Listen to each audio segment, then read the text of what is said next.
কাৰ্যালয়ত আজি ৭৭ সংখ্যক গণতন্ত্ৰ দিৱসৰ যি অনুষ্ঠান আছিলে ৫ মাইল বিজেপিৰ শাখা কাৰ্যালয়ত আমাৰ লগত উপস্থিত আছে আমাৰ বিজেপিৰ ভাৰতীয় জনতা পাৰ্টীৰ যিসকল কাৰ্যকৰ্তা তেখেতসকল আৰু আমাৰ মাজত উপস্থিত আছে বৰগাঁও আৰক্ষী চকীৰ ভাৰপ্ৰাপ্ত বিষয়া ৰাজা ইছাদ ডাঙৰীয়া।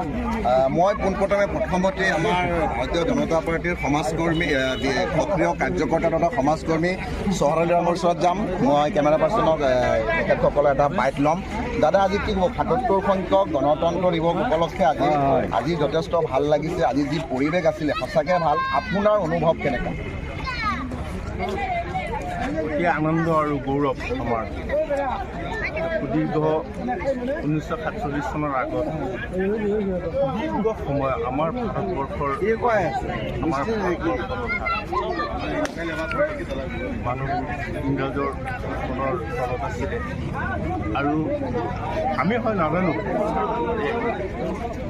পৰাধীন যেতিয়া আছিলে তেতিয়া ভাৰতবৰ্ষৰ মানুহে কিমান কষ্ট কৰিছিল, ডাকৰ নিচিনা গতিকে ব্যৱহাৰ কৰিছিল আৰু ভাৰতবৰ্ষৰ বিভিন্ন জাতি ধৰ্ম বৰ্ণ নিৰ্বিশেষে সকলো মানুহে এই ইংৰাজৰ শাসনৰ পৰা মুক্ত হ'বৰ কাৰণে আন্দোলনত জঁপিয়াই কৰিছিল আৰু যিসকল ব্যক্তিৰ প্ৰাণৰ বিনিময় তেজৰ বিনিময় আজি আমি এই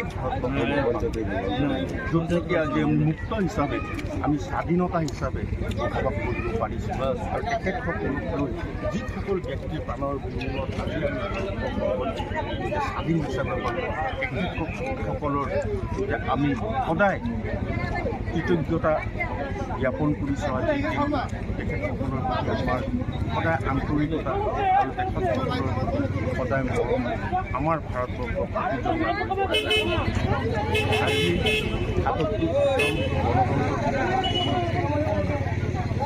৫ মাইলৰ যি উত্তৰ ৫ মাইলৰ আমাৰ পঞ্চায়তৰ আমি